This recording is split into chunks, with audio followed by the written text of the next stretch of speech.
Bonjour à tous, c'est Chronos, bienvenue sur ActuVoyance. Alors, petite vidéo développement personnel. Alors oui, ça m'arrive de temps en temps de faire du développement personnel. Donc pour les gens que ça intéresse pas trop, bon cette vidéo-là, à la limite, vous la zappez, vous mettez un petit pouce et puis on n'en parle plus. Pour ceux que ça intéresse, je parle de graines de liberté aujourd'hui. Donc pour ce 14 juillet 2022, je vais parler de liberté. Alors, bien faire la distinction entre les petites libertés avec un L minuscule et la liberté avec un grand L. The Liberty. Voilà. Les petites libertés, c'est les libertés sociales, c'est les libertés légales. Liberté de circuler, de penser, de manifester, liberté d'expression, liberté de ceci, liberté de cela. Ce sont des libertés, on va dire, corporelles, matérielles, voilà, mis en place par notre société et qui peut être à tout moment sucrée pour des raisons bateaux, la sécurité, la santé. Vous avez vu pendant 2 ans nos libertés individuelles fondamentales, elles étaient plus si fondamentales que ça. Moi, je vais vous parler de la liberté de l'âme, la liberté immortelle. Une fois qu'on a dépassé la peur de la disparition, la grande liberté. Voilà. Pour ce faire, j'ai pris des cartes pour pouvoir illustrer un petit peu. Donc, c'est des cartes qui viennent du jeu Les Portes de l'Intuition. Alors, la liberté. Soyez en permanence bienveillant à votre égard et les autres en feront de même. Bienveillance absolue envers soi-même. Je deviens ma propre priorité. Ça veut dire quoi ? Ça veut dire qu'en termes de liberté, si j'ai envie de dire non, je dis non. Si j'ai envie de dire oui, je dis oui. Et si je ne sais pas, je dis on verra plus tard. On arrête de penser aux autres avant tout. D'abord, on pense à soi. Alors, vous me direz, c'est de l'égoïsme, il faut être bienveillant envers autrui, etc. Alors, c'est pas de l'égoïsme, c'est de la bienveillance envers soi. C'est-à-dire que si j'ai pas envie de faire quelque chose, plutôt que de faire plaisir et d'y aller de mauvais cœur, aller de mauvaise humeur, râler, etc., autant dire non, écoute, ça ne m'intéresse pas, je vais tout simplement te proposer une autre date parce que là, j'ai pas trop envie. Voilà, vous n'avez même pas besoin de vous justifier plus que ça. Vous n'avez pas envie de faire quelque chose, vous avez la liberté de dire non. Voilà. C'est le fait de respecter ses envies, ses valeurs. Voilà, donc si vos valeurs personnelles ne rentrent pas en accord avec les valeurs d'autrui, vous n'avez pas besoin de porter un masque. Vous pouvez très bien le dire clairement, gentiment, fermement, tout simplement. Voilà. Le masque, en montrant une fausse image de vous, vous vous éloignez de votre véritable être. Alors bien sûr, la liberté, ce n'est pas avoir de la liberté, c'est être libre. Être liberté. Alors, en montrant une fausse image, donc c'est ce que je vous disais, si vous acceptez pour faire plaisir ou pour vous plier à la norme sociale ou pour vous plier au symbole de la société, etc., vous mettez un masque et du coup, vous passez à côté de votre liberté. Vous vous soumettez au pouvoir de la norme ou au pouvoir qu'autrui a sur vous de par son jugement. La place, dès que vous êtes à votre juste place, vous éprouvez un profond sentiment de paix intérieure. Quand on est libre et qu'on est à sa place, qu'on est juste avec ses valeurs, juste dans ses actes et juste dans ses paroles, à ce moment-là, il y a beaucoup de choses qui vont se déplacer, qui vont bouger. Déjà, tous les gens toxiques vont s'écarter de vous parce que forcément, vous vous positionnez, vous vous faites passer en priorité. Tous les profiteurs, tous les manipulateurs et tout ça n'auront plus de prise sur vous puisque vous avez pris l'engagement envers vous-même de vous faire passer en priorité et d'être bienveillant envers vous-même. Donc naturellement, tous les parasites vont partir. Donc là, quand on est libre, on éprouve un sentiment de paix intérieure. On est bien ancré avec la terre, bien ancré dans le sol, bien ancré dans son corps. Alors le positionnement, sachez accepter le choix de l'autre et osez vous aussi vous positionner. Alors oui, autrui a le droit de se positionner. Son avis est acceptable. Bien sûr, la liberté d'autrui s'arrête où commence la liberté qui est la mienne. Voilà, et pareil pour la mienne. Ma liberté s'arrête où commence la liberté d'autrui. Donc sachez accepter le choix de l'autre, donc vous l'écoutez, voilà, et vous vous positionnez à votre tour. Soit vous allez dans le même sens, ou soit vous allez dans une direction différente, il n'y a aucun problème. Après, il faut savoir se faire passer en priorité. Quand on est bien soi-même, c'est d'utilité publique. Quand vous êtes bien dans votre corps, bien dans votre tête, vous pouvez aider les personnes, les accompagner. Et si vous allez bien dans votre tête, dans votre corps, dans votre vie, les gens n'ont pas besoin de s'inquiéter pour vous. Vous voyez, c'est d'utilité publique. La fluidité. En dansant avec les situations difficiles, vous rencontrez les bonnes personnes et vous attirez de l'aide. Alors, pourquoi j'ai mis celle-ci ? Parce que la liberté, quand tout va bien, c'est facile. Mais la liberté, quand il y a des soucis, quand on rencontre des résistances, que ce soit la loi des hommes, par exemple avec le coco, etc., on pourrait se dire, oui, je vais céder pour pouvoir aller boire un café, pour pouvoir sortir, sinon je vais être coupé de la vie sociale et tout ça. Vous bradez votre liberté. Voilà. La liberté, ça se défend quand ça va bien et aussi dans les situations difficiles. Donc, la maîtrise, pour passer dans la maîtrise, il faut accepter le chaos. Il prouve que votre vie change. Alors oui, à partir du moment où vous devenez libre, vous acceptez votre liberté, vous la prenez à bras-le-corps, vous acceptez les responsabilités qui vont avec. Vous êtes responsable de votre vie, vous êtes en liberté, voilà, donc bien être en liberté, donc vous acceptez que votre positionnement puisse heurter la croyance d'autrui. Voilà, vous prenez un positionnement, ça se peut que autrui ne soit pas d'accord avec vous, à ce moment-là, il peut s'écarter de votre vie. C'est un risque, bien sûr, mais est-ce qu'il vaut mieux être entouré de beaucoup de gens ou avoir des personnes qui ont des valeurs proches des nôtres? Est-ce qu'il vaut mieux de la quantité ou de la qualité? Voilà, j'ai envie de dire, c'est votre choix. Donc la maîtrise, pour passer dans la maîtrise, il faut accepter le chaos. Il prouve que votre vie change. Effectivement, si vous changez d'état d'esprit, votre vie va changer. Il faut accepter que votre zone de confort se modifie un petit peu. La manipulation, maîtrisez vos pensées négatives et ne vous laissez plus manipuler par elles. Alors pourquoi j'ai pris celle-ci? Parce que la manipulation vous confisque votre liberté. Elle vous en prive. Elle vous rend manipulable. Donc, on prend votre consentement par le vote, par la propagande, par le fait de vous imposer telle tenue ou telle autre tenue. Voilà, vous ne pouvez pas vous habiller comme ceci, vous ne pouvez pas être gothique, vous ne pouvez pas avoir du vernis noir, vous ne pouvez pas avoir des habits trop serrés, des habits trop ceci, des habits trop cela. Vous ne pouvez pas parler comme vous avez envie, on vous censure, on vous juge. Donc du coup, vous avez tendance à vous auto-limiter. Donc la manipulation, elle est là, c'est qu'on vous interdit d'utiliser certaines expressions. Donc on bloque votre système de pensée en bloquant votre parole. Ça vous empêche d'élaborer certains concepts.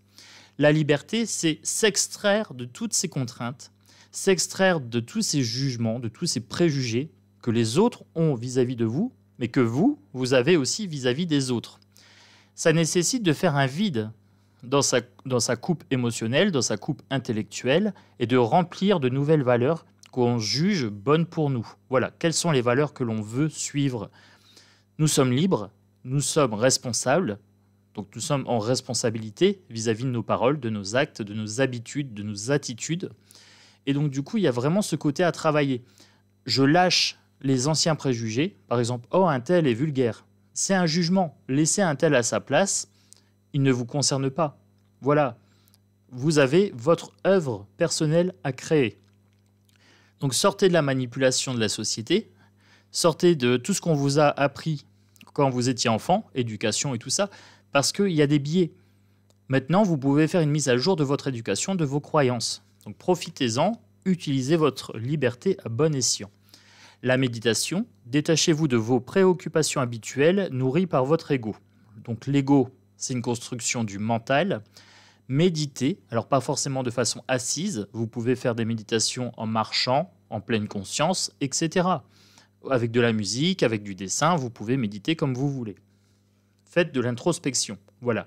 Analysez ce qui vous bloque, vos croyances limitantes, toutes ces petites voix négatives qui viennent soit de vous ou soit de vos proches ou de votre entourage et que vous prenez comme acquis. Voilà. Avec votre liberté, vous allez pouvoir vous extraire de tout ça, de tout ce système malsain. Vous êtes beaucoup plus puissant que vous ne l'imaginez. Cette capacité vous permet de transformer le négatif en positif. Quand il y a du négatif qui rentre dans votre vie, avec votre liberté, vous allez pouvoir prendre de la distance, prendre de la hauteur. Et donc du coup, le négatif, vous allez le regarder sous un autre angle. Et vous allez pouvoir en tirer du positif. Je prends un exemple. Vous avez une relation toxique. La personne vous dénigre, vous dégrade votre morale, etc. Vous pouvez voir ça soit comme « je suis une victime de cette personne, c'est de sa faute, etc. » ou alors « je lui accorde du pouvoir, donc il s'en sert contre moi. C'est moi qui accepte de rester avec lui. Qu'est-ce que je peux faire? Je pars. Côté positif, je suis une personne autonome, je prends de l'autonomie. Je n'accepte plus qu'on me maltraite. Je suis une personne libre, libre de penser par moi-même, pour moi-même. » Voilà. Vous voyez, en devenant libre, vous allez vous extraire de situations compliquées et de cycles répétitifs, nocifs, toxiques. En acceptant votre responsabilité des choses, la solution émerge. C'est-à-dire qu'on ne rend plus responsable ni la société, ni le voisin, ni le patron, ni les parents, ni le concubin, etc. On accepte sa responsabilité personnelle et on se dit, voilà, qu'est-ce que je peux mettre en place à partir de maintenant pour augmenter ma liberté, mon autonomie, ma conscience. Voilà, je suis en conscience. Bien sûr, il faut d'abord une prise de conscience intellectuelle, mais après, il faut mettre en place des actions. Voilà, pour devenir plus autonome, plus libre. Libre de penser. Donc, si vous voulez être libre de penser correctement, l'action à mettre en place, c'est vous instruire. C'est aller chercher les données, aller chercher les vidéos YouTube, les livres, etc. Faire cette introspection avec des nouvelles informations. Si vous voulez être plus autonome physiquement, c'est le fait d'aller faire du sport, par exemple, pour perdre un petit peu de poids, pour travailler sa capacité pulmonaire, etc., sa capacité cardiaque. Si vous voulez être indépendant financièrement, autonome, il faut se former, aller travailler, gagner sa vie, pour ne plus être dépendant de la personne ou de la structure qui nous donne de l'argent. Voilà. Parce que recevoir de l'argent d'autrui, c'est devenir dépendant de lui. Donc c'est soustraire sa liberté. Voilà, c'est la dégrader. Quant à la clé, ici, tout peut arriver dès que vous êtes conscient de vos potentialités. Vous avez un potentiel énorme, tous. Voilà, tous les abonnés, même les autres personnes qui ne sont pas abonnées, etc., vous avez tous un grand potentiel. On vous a toujours privé de votre potentiel en vous disant il faut être bien à sa place, bien comme tout le monde, bien conforme, tout le monde dans une petite case, pas de tête qui dépasse. Votre potentiel, c'est bien plus que ça. C'est bien plus que ça, je le sais, je le vois chaque jour dans chaque personne. Les gens ont un potentiel énorme et leurs limitations, leurs croyances limitantes, les bloquent. À partir du moment où elles acceptent leur vie et qu'elles deviennent responsables, elles deviennent des personnes épanouies, resplendissantes. Ce ne sont plus des graines, ce sont des fleurs, voilà, ou des grands arbres. Donc là, on parle de potentialité. La fin du passé. Donc tournez la page du passé, vous avez un fabuleux potentiel à exploiter. Ne restez plus dans l'éducation que vous avez reçue étant enfant. Par exemple, ma mère me disait toujours quand j'étais enfant, « Moi, je ne m'écoute pas. Quand je ne suis pas bien, je vais travailler. » Et j'ai pris ça comme acquis. J'ai pris ça comme une valeur. Mais, en fait, ne pas s'écouter revient à se faire du mal. Si je suis malade, si mon corps me dit « Là, tu vas en burn-out », la chose intelligente à faire, c'est de s'arrêter. C'est de se préserver. Donc, j'ai pris cette ancienne formulation, « Je ne m'écoute pas », je l'ai analysé au vu de mes nouvelles connaissances et je me suis dit, ce n'est pas une bonne chose pour moi. Donc, j'use de ma liberté et je refuse. Voilà. Bienveillance absolue envers moi-même. Je m'écoute. Voilà. Pas pour tout et n'importe quoi, mais je m'écoute. Je suis ma priorité. Donc, tournez la page avec le passé, avec tous ces préjugés, etc. Usez de votre liberté. Vous allez transformer votre vie et votre potentiel. Donc c'est le moment de sortir des rêves de votre cinéma personnel pour entrer dans la réalité de la vie. Donc je vous parle souvent de concepts, je vous parle souvent de narratif social. Tout ça, c'est du rêve, c'est du film. On se raconte, je suis telle personne, j'ai vécu à tel endroit, j'ai été enfant comme ci, comme ça. Ça s'appelle du narratif personnel. Ça, c'est votre ego. C'est la peur de disparaître qui fait que vous vous racontez de façon stable et pérenne. Mais nous savons bien, nous, les éveillés, que les choses ont une fin. Voilà, notre corps a une fin. Donc, on sort de cette réalité qui dit que, en gros, nous sommes immortels, une chose pérenne et durable, comme si la vie n'avait pas de fin. Et nous acceptons notre mortalité corporelle, notre immortalité de l'âme, de l'esprit. Nous embrassons notre liberté naturelle, celle que nous avons... Excusez-moi, celle que nous avons à notre naissance. Quand nous naissons, nous sommes tous libres et égaux. C'est-à-dire que nous avons la même valeur. Une personne égale une personne. Une vie égale une vie. Voilà. Un point de vue égale un point de vue. Nous bradons cette liberté à partir du moment où nous octroyons à nos parents, jusqu'à 18 ans, le pouvoir sur nous, puisque voilà, on est mineur par la loi, donc le système nous place sous tutelle jusqu'à 18 ans, et après, il nous place sous tutelle à partir du moment où on vote, on transmet sa liberté à un représentant. Voilà, donc ça c'est le système de vote. Liberté, égalité, fraternité, ce n'est pas vrai. À partir du moment où vous votez pour une personne, il devient votre supérieur. C'est pour ça que les hommes politiques sont au-dessus de la loi. Parce qu'ils sont élus, les gens leur donnent du pouvoir supplémentaire, du pouvoir personnel, et perdent de leur liberté. Ce qui veut dire qu'eux ont plus de liberté parce qu'ils ont reçu, par le vote, un consentement. Vous consentez à brader votre liberté. Préparez-vous au changement qui s'annonce, parce que le changement, c'est maintenant.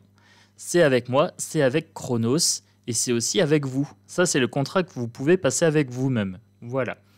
Je deviens libre, je réanalyse toutes mes connaissances, je revois le passé avec ces nouvelles connaissances que j'ai acquises en développement personnel, je développe mes connaissances, je lis les accords Toltec, le livre de Haroun Gandhi, des livres de Osho sur le courage, sur la méditation, sur la liberté. Je prends conscience de tout le système qui me manipule, de toutes les croyances qui me limitent, qu'elles soient personnelles ou qu'elles soient d'une tierce personne. Je refuse tout ça, je remets tout à plat et je passe un contrat avec moi-même. Bienveillance absolue envers moi-même, je favorise ma liberté, mon pouvoir personnel. Voilà. Ensuite, l'action. Soyez prêt à agir concrètement et les difficultés auront tendance à s'évanouir. Donc là, c'est ce que je vous dis. Intellectualiser, c'est bien, mais après, il faut agir. Parce que ça ne viendra pas tout seul. Si vous ne mettez pas en place des mécanismes pour devenir libre, à ce moment-là, votre liberté ne sera que théorique. Vous vivrez en fait dans l'esclavage et dans la soumission. Soumission à la société et soumission à votre famille, vos proches, vos parents, votre travail, etc. et vos croyances limitantes. Donc là, l'action, s'instruire et mettre en place cet accord maintenant avec vous-même. Je deviens libre, je deviens ma priorité absolue. Voilà. Gardez à l'esprit la vision de ce que vous voulez vraiment dans la vie. Est-ce que vous voulez être libre ou est-ce que vous voulez être soumis? Voilà. Est-ce que vous voulez que votre bonheur appartienne à quelqu'un d'autre? Dès que votre comportement et vos paroles sont en accord avec vos valeurs profondes, l'énergie circule librement. C'est-à-dire que quand votre cœur est centré avec votre tête et c'est centré avec vos actions, vous verrez, toute l'énergie va circuler, tout va se débloquer. Comme par magie. Ouverture, s'ouvrir à l'amour et au non-jugement transforme tout. Amour pour soi, par soi et pour soi. Auto-amour pour soi-même, voilà, de la bienveillance pour soi-même. Et non-jugement, voilà, on ne juge pas autrui et on ne se juge pas soi-même. Autrui vit sa vie, c'est son problème. Voilà, ça le regarde. Vous avez du pouvoir sur vous, vous n'avez pas du pouvoir sur autrui. J'ai beau vous dire tout ce que je veux, si vous avez décidé de faire autrement, je n'ai aucun pouvoir sur votre vie. J'ai du pouvoir sur la mienne. Voilà, donc amour envers moi. J'utilise le libre parler, voilà, le clair parler. Je respecte mes valeurs, je respecte ce que je pense et j'agis en fonction. Après, me suit qui veut. Mais je suis accepté pour ce que je pense réellement, pas pour ce que vous voulez entendre et que je vous dis. Voyez ? Le non-jugement, je ne juge pas, chacun fait ce qu'il veut. Je donne mon point de vue, chacun pense ce qu'il veut. Voilà, aussi simple que ça. La gratitude est le chemin qu'emprunte la prospérité et le succès pour venir à votre rencontre. Soyez dans la gratitude, remerciez la vie pour ce que vous avez et pas pour ce qui vous manque. Ne reprochez pas à la vie ce qui vous manque. Remerciez pour ce que vous avez et demandez comment arriver pour avoir ce qui vous manque. Voilà. Vibrez l'abondance. Si vous êtes dans la pauvreté, ne dites pas « je suis pauvre, c'est de la faute de nanana ». Je souhaite une amélioration de mon état financier, j'attire à moi l'argent et je mets en place les actions qui vont permettre d'aller chercher ce que je veux. Voilà. Rien ne vous empêche d'avoir ou de faire ce que vous voulez. Tout ça dépend de votre volonté et de l'usage que vous faites de votre liberté personnelle. L'abondance. Sentez-vous mériter le meilleur sans aucune condition en contrepartie. Si on vous brade quelque chose, qu'on vous marchande votre liberté contre quelque chose, vous êtes en droit de dire non. C'est toujours du gagnant-gagnant. Entre les relations que vous avez, etc., il faut que ce soit gagnant-gagnant. C'est un transfert d'énergie. Je te rends service, tu me rends service, tu gagnes de l'estime, je gagne du temps, voilà. C'est toujours du gagnant-gagnant. Toutes les relations se font systématiquement en termes d'échange d'énergie. Même quand on donne à quelqu'un, quelque part, on y gagne quelque chose. Voilà, on se dit peut-être de l'ego, peut-être de l'argent, peut-être de la reconnaissance, peut-être un sentiment de gratitude, etc. Mais on a toujours un profit, quelque part. Soit physique, soit matériel, soit moral. Voilà. La volonté, soyez volontaire, avancez en appréciant la personne que vous êtes. Si vous êtes libre, vous allez vous accepter. Acceptez-vous tel que vous êtes, tel que la nature vous a voulu. Vous êtes parfait comme ça. Voilà, parfait dans votre imperfection. Le succès va dépendre d'un état d'esprit positif et de l'emploi de certains mots que vous utilisez. Plus vous serez libre, plus vous serez bienveillant envers vous-même, plus vos paroles vont se transformer. Vous allez utiliser des phrases plus positives, plus affirmatives. Voilà. On n'a pas besoin d'utiliser le négatif, en fait. Je souhaite et je fais. Je suis telle personne. Je suis. Voilà. Pas besoin de dire je ne suis pas. Voilà. On se définit avec du positif. On attire du positif. Le choix, souvenez-vous que la décision finale vous appartient. C'est votre choix. Vous avez le pouvoir sur votre vie. C'est votre liberté. Si vous la bradez, c'est votre choix. Si vous la prenez et que vous acceptez les conséquences qui vont avec, c'est votre liberté que vous allez épanouir, votre potentiel que vous allez épanouir. Si vous acceptez ce pouvoir qui est le vôtre, cette liberté qui vous appartient, il y a renaissance, c'est le moment de libérer votre joyau intérieur. Quand je vous dis que vous êtes un potentiel magnifique, c'est à ça que je pense. Vous êtes des joyaux. Mais vous ne le savez peut-être pas encore, mais vous êtes des pures merveilles. Et si vous ne le savez pas, je vous informe. Il suffit d'aller frotter un petit peu la liberté, de retirer toutes les couches du passé, les couches de poussière, les couches de crasse, tous ces mensonges qu'on vous a servis pendant votre enfance, etc., à l'école, dans votre famille, comme quoi honneur, famille, patrie, ceci, cela. Balayez tout ça. Ce qui compte vraiment, c'est votre pouvoir personnel et ce que vous en faites. Voilà, c'est de ça que votre bonheur dépend. L'horloge, du temps et une réelle volonté d'aboutir vous donnent le résultat désiré. Oui, ça prend du temps et oui, c'est du travail chaque jour. C'est du travail quotidien. Voilà, c'est un travail de chaque jour. La clarté, la lucidité vous permet de voir au-delà de l'apparente réalité. Alors tout devient clair. Dès que vous allez prendre conscience de votre pouvoir personnel, votre vision des choses va se transformer radicalement. Et votre vie va se transformer également radicalement. L'apprentissage, tirez les leçons de ce que vous vivez en ce moment même, vous vous sentirez vivifié et plus confiant. La liberté, c'est comme un château de cartes. Il faut des bonnes fondations, sinon ça s'effondre. Donc oui, il faudra fortifier tout ça avec des connaissances et une pratique quotidienne. La force de conviction, votre foi et votre force de conviction ont besoin de s'enraciner au plus profond de vous et tout devient possible. Tranchez les liens toxiques, les apprentissages toxiques, les croyances limitantes, les liens toxiques avec les personnes. Tranchez tout ce qui est loi injuste qui vient de la société, etc. Tranchez dans le vif. N'ayez pas peur, usez de votre liberté, brandissez cette arme, tranchez ce qui doit être tranché. Et tant pis, voilà, c'est comme ça. C'est comme ça qu'on fait. S'il faut perdre les amis toxiques, on les perd, c'est pas grave, ça fera de la place pour des meilleurs amis. Par exemple, voilà. Mettez le focus sur votre intuition pour une nouvelle vision. Écoutez votre intuition. Est-ce que ce que je vous dis vous parle? Est-ce que ça vous semble du bon sens? Voilà. Est-ce que la liberté, pour vous, c'est ça ou c'est autre chose? Je vous ai dit ce que j'en pensais, je vous ai donné des pistes, vous connaissez ma façon de faire, je vous donne des pistes, je ne vous donne pas des dogmes à suivre comme une recette magique. Voilà. Dites-moi les ingrédients de votre liberté. Voilà, en commentaire, en pouce, en like, en licorne, en ce que vous voulez. Dites-moi, la liberté pour vous, c'est quoi? Voilà. Comment dire? Exprimez votre vision de la liberté. Et voyez si elle peut se modifier. Est-ce que j'ai pu vous être utile dans la vision de la liberté, dans la vision de votre potentialité, de votre potentiel, dans la vision du joyau que vous êtes et dont vous avez peut-être pas conscience. Voilà. Donc moi, je vous fais des gros bisous. Je vous souhaite un bon 14 juillet, un bon week-end, etc. Je vous dis à bientôt sur ActuVoyance. Et moi, je vous embrasse fort. Vibrez haut et vibrez fort.